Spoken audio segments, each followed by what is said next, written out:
할렐루야. 오늘 주신 하나님의 말씀은 말라기 4장 1절에서 6절까지 말씀입니다. 말라기 4장 1절에서 6절까지 말씀 우리 한 목소리로 같이 읽겠습니다. 만군의 여호와가 이르노라. 보라, 영광로 불같은 날이 이르리니 교만한 자와 악을 행하는 자는 다 지푸라기 같을 것이라.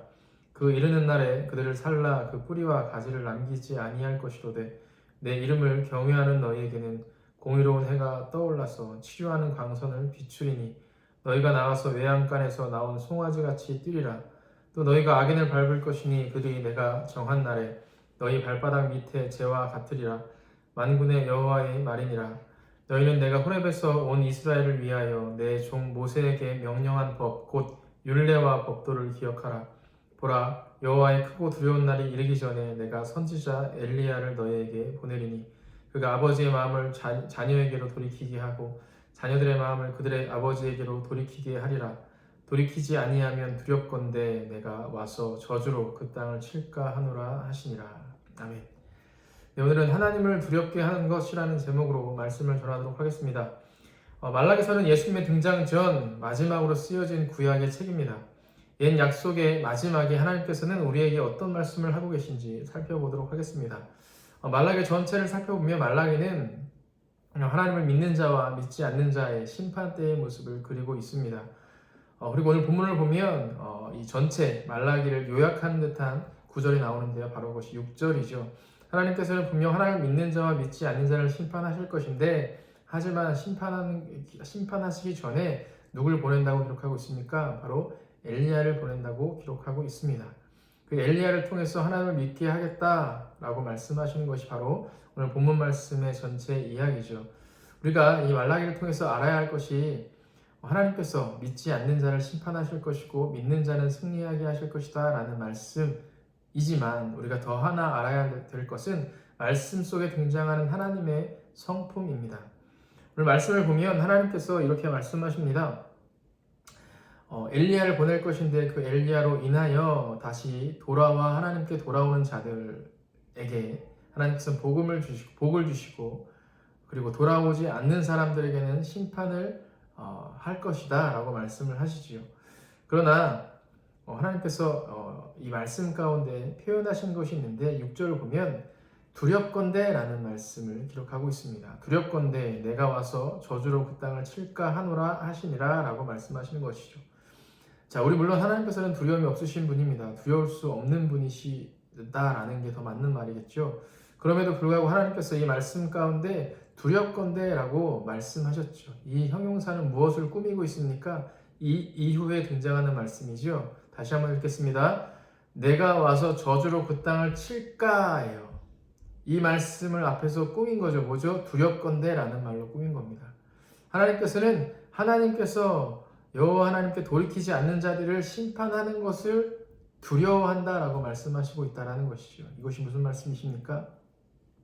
하나님께서는 공의의 하나님이시기 때문에 믿는 자와 믿지 않는 자를 심판해야만 하시지만 그것을 심판하는 그 자체가 너무나 속상하고 가슴 아픈, 더 크게 말해서 두려운 일이다라고 말씀하고 있다라는 것이죠. 그러니 누구 하나 빠짐없이 다 나에게 돌아왔으면 좋겠다라는 말씀으로 말라기를 마치고 있다는 것이죠.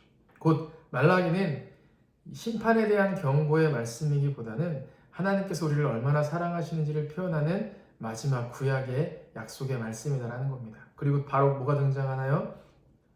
사복음서가 등장하죠. 사복음서의 핵심은 뭡니까? 바로 예수 그리스도라는 것이죠. 하나님께서는 단 한 명의 사람도 놓치고 싶지 않은 마음, 그 마음으로 누굴 보내신 겁니까? 바로 예수 그리스도, 독생자 예수 그리스도를 우리에게 보내주셨다는 것이죠. 사랑하는 성도 여러분, 하나님께서는 오늘도 언젠간 하나님의 심판 앞에 놓이게 될 어느 한 명을 위해서 두려워하고 계실 수 있습니다. 그러나 하나님께서는 누굴 먼저 보내신다고 하셨습니까? 바로 엘리야를 보낸다고 하셨죠. 그 엘리야가 누구죠? 바로 신약에서는 세례 요한이었고 지금 이 시대는 그 말씀을 받은 예수님의 제자인 바로 우리 성도들이다라는 것을 기억하시길 소원합니다. 우리가 받은 것을 나만 갖고 있을 때, 그래서 아직 돌아오지 않은 수많은 사람들이 주님께 돌아오지 못하게 될 때 하나님은 속상하고 두려운 마음을 갖게 되신다라는 것이죠. 사랑하는 성도 여러분, 하나님의 말씀을 또 복음을 먼저 받은 자로 하나님을 두렵게 속상하게 하실 수 있겠습니까? 그러지 않길 소원합니다. 어서 나아가 많은 사람들에게 하나님을 전하며 그들이 주께 돌아올 수 있도록 애쓰는 우리가 되어지길 소원합니다. 그래서 우리 오르나라 교회가 앞으로 모든 사역에 이제는 많은 사람들이 하나님께 돌아올 수 있도록 애쓰는 사역으로, 그래서 하나님이 속상하고 두렵지 않은 하나님의 모습을 늘 경험하는 우리가 되기를 주님의 이름으로 간절히 원합니다. 말씀을 마치겠습니다. 하나님께서는 두려울 수 없는 분임을 우리는 알고 있습니다. 여기서 두렵다라고 말씀하신 것은 공포 이런 것들보다는 속상함의 차원이라는 것이죠. 사랑하는 성도 여러분, 우리의 삶을 통해 하나님이 속상해 하시는 일이 없어지기를 소원합니다. 그것을 우리가 먼저 아버지를 믿고 따르며 지금 어쩌면 하나님으로부터 돌이켜져 있다면, 돌아서 있다면 다시 하나님께 돌아가는 우리가 되기를, 또 그런 우리로 인하여 이 땅에 많은 사람들이 하나님께 돌아올 수 있도록 일하시는 저와 우리가 되기를 주님의 이름으로 간절히 축원합니다. 기도하겠습니다. 거룩하신 아버지, 감사합니다. 오늘도 주님의 귀한 말씀 우리에게 들려주시고 하나님께서 한 영혼도 놓치고 싶지 않아 늘 속상해하는 마음을 갖고 계심을 또 깨닫게 도와주시니 감사합니다. 하나님이 징계 하나님이 아니라 우리를 살리고 싶어 하시는, 또 사랑하시는 하나님을 깨달으며 이제 하나님을 속상해하는 일이 아니라 우리가 늘 앞서 나가 수많은 사람들을 주께 돌이켜 되돌아올 수 있도록 돕는 우리의 삶이 되어 하나님이 속상하지 않도록 애쓰는 우리가 되길 주님 함께하여 주시옵소서. 감사드리며 예수님의 이름으로 간절히 기도합니다. 아멘. 네, 끝까지 온전한 예배 잘 드리시길 바랍니다.